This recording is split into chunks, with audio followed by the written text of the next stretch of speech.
video or two. Sorry about them. Dang it. What's up, guys? Joe with Treasure Farms. Hope everyone's doing well. Oh, there's a puppy up there. We're just going through the McDonald's drive-thru before we get to the farm and start working on that culvert you guys have been seeing me work on the last few times. The first time we ended up pretty much digging with the tractor and kind of getting the line going, and it was so muddy, made a mess. Even my gravel drive got sopped with mud. You could almost barely tell. I mean, structurally it was fine, but. And then the second time, just this last video I had posted, I pretty much just did it by hand with a shovel in the water-filled trench. And that was mostly because I know, and I'll try and post this picture. I took a screenshot of an article that kind of went over width and depth of the different materials for making a culvert. I've done some drainage work, but really just doing a whole culvert and system like this is still fairly new to me. But for like 4 inches to 32 inches, I believe, if that's what it says up there, it'll be about 26 inches wide, if I recall. So just trying to use a shovel and straighten it up. And it was kind of mucky anyway. And honestly, the muck going to the culvert from the driveway, because there's maybe, I don't know, a 6-foot gap there, the tractor was getting very tipsy. So I wasn't even comfortable. There was a couple times where I was literally off the seat because I was thinking the tractor was going over. So I used the shovel. I pretty much dug for 6 hours straight. Hello, how are you? So my hands and back were pretty sore. Pretty much recovered mostly from that, but thank you, have a good one. But it's not something that I would want to continually do very much at all, especially when you have a little bit of equipment. So hopefully the mud had stayed out of the culvert and it's still deep enough. Basically we want 4 inches of fill below the culvert, meaning the pipe, and then we are going to actually before that we're going to put some weed barrier down. Didn't always see this in practice, but just like a driveway, I feel like it would hold the rocks. It's so wet so much that it would keep everything, you know, at the surface a little bit easier. And so I'm going to spread this weed barrier out. It's a little windy today, so my gosh, this could be an absolute mess. I don't have a tripod, so you might not get the opportunity to laugh at me very much, but I'm going to try and hold that weed barrier down somehow with the wind, with the water, and then fill that gravel, that 3-4 inches of gravel right on that weed barrier at the bottom. That's going to kind of be the base. Then I have 8-inch culvert pipe, double walled, picked up from Menards a while back when I was able to buy a trailer. I don't think I did a video that day. And I got the trailer stuck. I might have mentioned that, I'm not sure. And so that pipe will then go in, and then I'm going to take the gravel, it's a finer gravel, and I'm going to fill that to the top of the pipe. And then from the top of the pipe up, you know, towards the surface or just under the driveway, we can say, into the barn, we should have at least 12 inches of material. Now, I'll be honest, I'm a little nervous just because, excuse me, with the tractor and even with manually digging, I could only go so deep. I didn't have a mini X. It's just too wet to really maximize it. I'm hoping that I have enough room to add 12 inches of material and then put more stone on top for the driveway. But in this case, we're just gonna keep getting deliveries. I got a pretty good deal, even delivered. One of my neighbors down the road, Harold, he's awesome. Get a load for a little over 200 bucks or so. Not exactly sure how much that was. We're gonna go see the gravel amount right now, but that's how it's supposed to lay out, that 12 inches and then the drive on top. So I hope I am deep enough to where I have all of that and I don't drive over it with too little material and the tractor just collapse the culvert. That would stink. I'd have to redig it out. That would be a disaster. So even if I have to build it up a little bit extra, I'm sure with the wetness driving over it, it'll smush it down a little bit anyway. And cross your fingers for me. So we'll get there, we'll get organized. I'll let the tractor warm up. I'll probably put some diesel in it. I'll get the weed barrier out, get dressed. Oh, there's some deer. And go from there. Wish me luck. Oh, burr, it's cold. Things are a little frozen. Probably isn't a bad thing for driving the tractor, but it's like 33, so I think that the tires will just gonna break up and start getting mushy again. But here's our gravel piles. I mean, that's 2 loads. That's gonna be like 440 bucks or something. So I think that's a great start for getting the culvert done. Definitely not enough probably to do the whole drive. I don't know, we'll see, I guess. But you can see our culverts laid out. I gotta do some zip ties on those attachments. Each piece was 20 feet. And then I actually need to cut part of that end down there. And then we're just gonna do this front area in front of the barn here. I still need to then dig some more of this, and then I'm going to put another little piece at kind of this entryway. It was our gate in before we had the barn, but it'll be like an additional parking spot. Maybe we'll make a little road back there. So let's get the tractor warmed up and get that all ready to go, and I'll start doing the filling of the diesel. Get some boots on. It's a little chilly with this wind. Pour a coffee into a thermos and get to it. The switchgrass is still standing so well. It's been a crazy winter. Like, normally not too concerned about global warming, but man, we haven't had like any snow here in southern Michigan. I think we had a light dusting one time so far, and that's it. We're in January. But I mean, everything's still standing pretty good. Got all this wetness. I think I want to do like a retention pond kind of area, but we're just gonna wait till summer and maybe rent a mini excavator and get that going. I don't know why I find it to be so fun, potentially, I think, to just dig in a large area and just start holding this water, and I don't know, almost like a little pond. And my benefit is, probably should have checked the glow plugs first, but it's not too cold. It's still above freezing. Just to dig a pond. I think it'd be so fun to kind of hold the water. I don't need it to actually stay full, is what I was going to say. I don't need it to stay full. It can just kind of hold it and drain when it wants. I don't even really care, but you can see this wetness is just so much, and it kind of still, gets wet in other areas, but this is the wettest spot.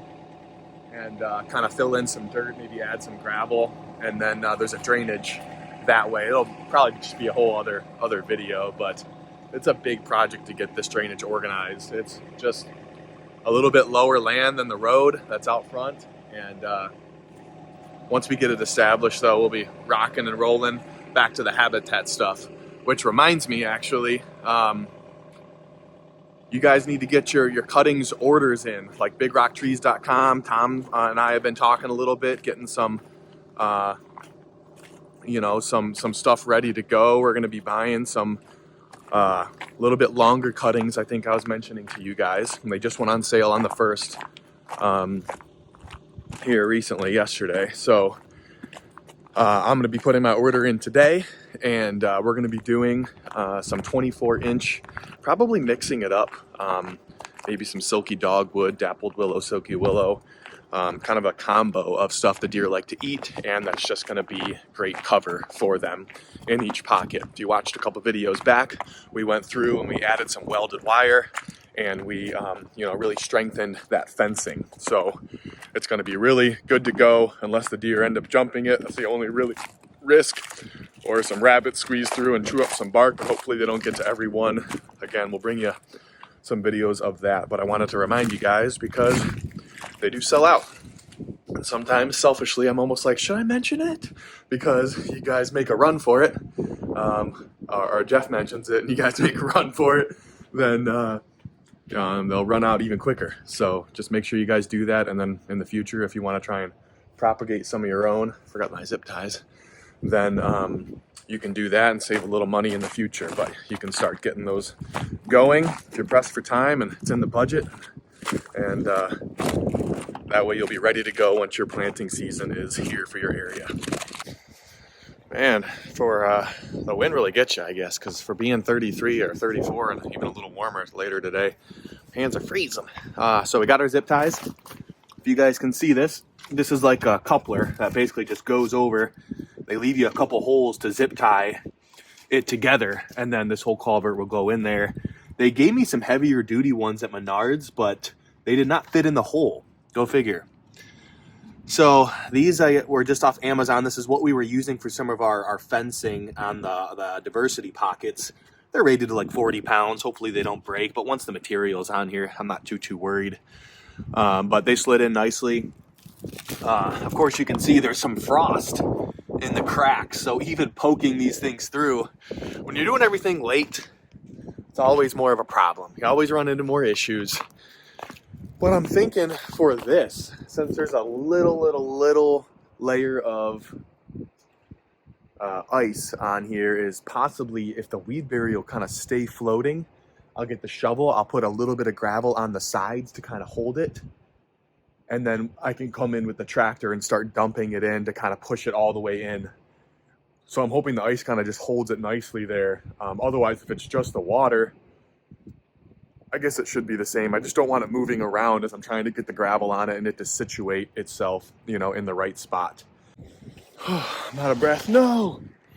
Oh, man. Well, got the weed barrier out. I guess I don't have the shovel in time. The wind's supposed to only get worse. This was leftover weed barrier from the pockets that I saved. And I'm glad I did. It's not that cheap. Got the culvert cut down there just with the Sawzall. Ugh. And ready to go. So let's get this weed barrier in place. Fill up the tractor. All right, guys. My ice idea literally works perfect. I am also shocked. So laid it out. I have a couple pile of rocks. I could do more, but honestly, as long as it doesn't blow, he jinxed me. He freaking jinxed me. I'm gonna put some more rock on this to hold it down, but the ice right now is holding it. I want to get the tractor and start getting this set in place so we can keep going from there. But maybe this will be the new way to do culverts in the future. I doubt it, but we'll get going. All right, I'm warm. The tractor's warm. It's over the steering wheel. Woo! Let's get situated here. I do leave for my first habitat visit, a fly-in going to Tennessee. So that'll be fun. I've been there before. Not going to be as warm as I was hoping. Try and get to these more southern states, you know, when we do our fly-ins, which is now. But got Georgia after that, I think, and the list goes on and on.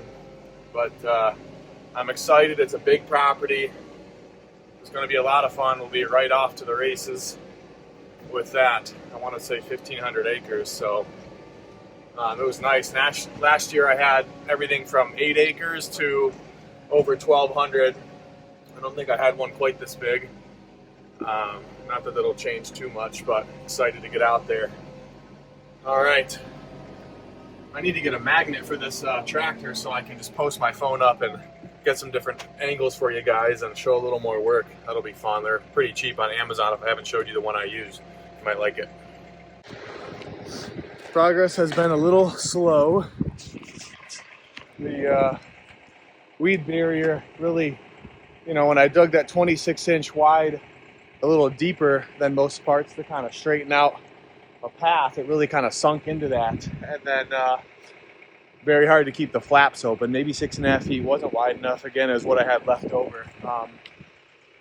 My plan was to wrap it kind of like a French drain, you know, you put the gravel down, wrap it so no dirt can get in the gravel. Maybe not necessary for a culvert, but that was my plan anyway. So that's gone by the wayside. At least we'll have some weed barrier on the ground that should prevent a lot of sinking. This pile, I had that stick on the ground in the driveway so that I could come, have all this room to back up. Apparently, he saw a different stick Unfortunately, he said that he realized later. It put this kind of in the middle. Well, now I can't get through it to put the initial thing of gravel down. The gravel pile is just in the way. And then this stuff in between the driveway and the culvert is just, I just dumped a bunch of gravel there and I still just, my foot will go in a foot. It's craziness. But that's enough complaining for now. I'm gonna try and make a path, hopefully not tip the tractor over, remove some of this so I have a pathway to back up over there, dump a little gravel, we'll get the pipe in, and then we'll just keep filling it up. And then I'll probably have to get more gravel. So probably just be working in the tractor right now, and I'll try and bring you when we get this pipe in. All right, guys, so what we are doing is basically the area between the driveway and the culvert is too mushy. It's just unsafe for the tractor, and it gets getting lopsided. I mean, no matter how much of the thin stuff I thought would do it, it's not. My foot's still sinking, a foot in. So getting 2 loads of this chunky stuff, we're gonna fill that in. I'll fill the rest of the culvert area in. I took some of the fine in between and started pushing it into the culvert, and then smooth it out some so at least we can get in and out of the barn for today. Definitely more than I thought it would be today. I try and do well and go slow, but you got to be careful with situations like this. Especially I have no ballast on the back, which is not helping me when it comes to being sturdy and not tipping. My stuff is in the barn, which I can't get to. Otherwise I'd throw a disc or something on the back to help stabilize that. So anyway, we're getting there, but that's kind of the trouble we're running into with the muckiness right now. It's just not ideal, but I'll bring you guys kind of a finishing thing for the day, and then we'll get back out here another day. All right, guys, we are wrapping up for the day. I grossly underestimated how much stone we would need. Obviously it's wet and the stone sinks in. Try and give you a better picture here. We got a lot of this first part done. I'm gonna smooth out this little bit of fine stuff for a ramp in. This was, even though I'd say the first couple fine loads was basically pointless, I should have started with chunky. Got a little advice I probably wouldn't have recommend. But this was 6 loads, so I'm gonna need probably another 4 or 5 to get that area done, smooth that out, and then we're gonna let this settle, right? This is chunky mixed in with a touch of fine, so obviously it doesn't look great, but once we get this, and this will probably sink down slightly too over the culvert. It's a touch high, but definitely gonna settle over time. And then at the end we'll go over with some limestone, so it'll crush down nice. It'll be a much smoother finish. Add to the driveway, keep working on drainage. It's just gonna be a yearly project, so if this stuff kind of interests you anyway, you'll be able to check it out. Otherwise, we'll be back to the habitat stuff here soon. So I'm going to put this away, and I will see you guys next time.